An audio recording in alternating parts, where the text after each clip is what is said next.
Joining me now is Dr. Whitney Jones. Dr. Jones is a gastroenterologist and the immediate past president of the Kentucky Cancer Screening Project. Dr. Jones will tell us about colon cancer and what you can do to guard against it. Dr. Jones, welcome to Health Matters, and I mean that from the bottom of my heart. I've enjoyed working with you. But let's start out with the basics, assuming people do not understand this issue at all. What is colon cancer, or what is colorectal cancer? Both terms that we hear a lot now. And we talk about, now we sort of streamline that into colon cancer, because really everybody has a colon and the rectum is part of the colon. Colon cancer is a growth that occurs within the lower part of the digestive tract. It's a function of both genetics and aging. As we get older, our bodies aren't as good at keeping abnormal cells at bay, and over time, these cells can accumulate abnormalities that eventually grow into a cancer that can not only cause problems within the bowel, but eventually spread to the lungs and the liver. And it's a major health problem. It's our 9th leading cause of death in America. Now, who gets this disease, and what are the risk factors for colon cancer?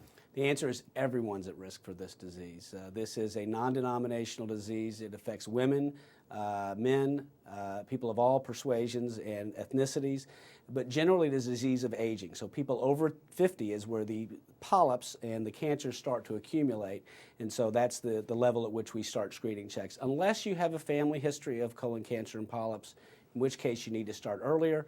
Also, people with colitis or inflammatory bowel disease need to be checked on a more frequent basis. Now, you mentioned screening, and I know screening is really, really important in this regard. Tell us a little bit more about that process. Who needs to be screened? When do you know? How do you know? How do you find out that you need to be screened for this? Right. Well, the answer is screening occurs when you don't have any symptoms. Once a person has symptoms, it's no longer a screening test, it's a diagnostic test. So screening is when you don't have symptoms, when you reach a certain age, and again, that's 50 years old according to the American Cancer Society recommendations, sooner if you have a family or personal history of these issues. So the time to be screened is when you don't have symptoms. It's like changing the oil in your car. You don't change the oil in the car when there's smoke coming out of the hood. You want to do this when you don't have symptoms. When you, just like a pap smear or a mammogram. So screening is important in the absence of symptoms, and that's the time when you're most likely to find it early and to prevent it actually by the removal of polyps. Now, most people have heard of mammograms or pap smears. What are the various methods that are used to provide screening opportunities for this disease? Right. Well, there are a lot of options, and that's the great thing about colon cancer screening is there's not a single option that everyone must do. Most people think that colonoscopy is the gold standard because it not only detects cancers early, but also detects polyps, and polyps over years grow into cancers, and we can remove those polyps with colonoscopy. But those tests that detect both polyps and cancers include colonoscopy, flexible sigmoidoscopy, barium enema, which is an X-ray of the colon, or a newer test called CT colography. And these are all American Cancer Society recommendations. Those tests that detect cancer early include primarily tests of the stool for either blood or genetic abnormalities. Now, you mentioned some pretty big words there that many people may not be familiar with. You mentioned colonoscopy, you mentioned sigmoidoscopy, and CT something or other.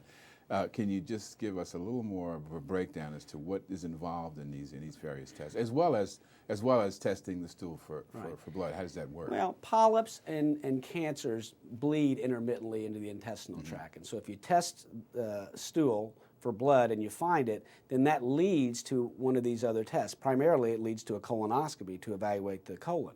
But colonoscopy and sigmoidoscopy both utilize small tubes that are inserted through the rectum and actually can visualize the inside of the colon all the way around. The sigmoidoscopy looks at the left side of the colon, and it's still a great test, but it's not quite as good as a colonoscopy, but it may be an access issue. A barium enema is an X-ray where a balloon is put in the bottom and again, all of these require a preparation, if you will, a cleansing of the bowel. But a barium enema is an X-ray that looks at it with barium, which is a contrast agent. And then CT scans, again, utilize a preparation, and then the CT scanner looks for bumps or nodules in the colon. But all of the abnormal tests, except colonoscopy, eventually lead to a colonoscopy if they're positive. And all of the tests for stools, essentially, if they're positive, lead toward a colonoscopy. So most groups around the nation favor as their test of choice colonoscopy because you get that benefit that day.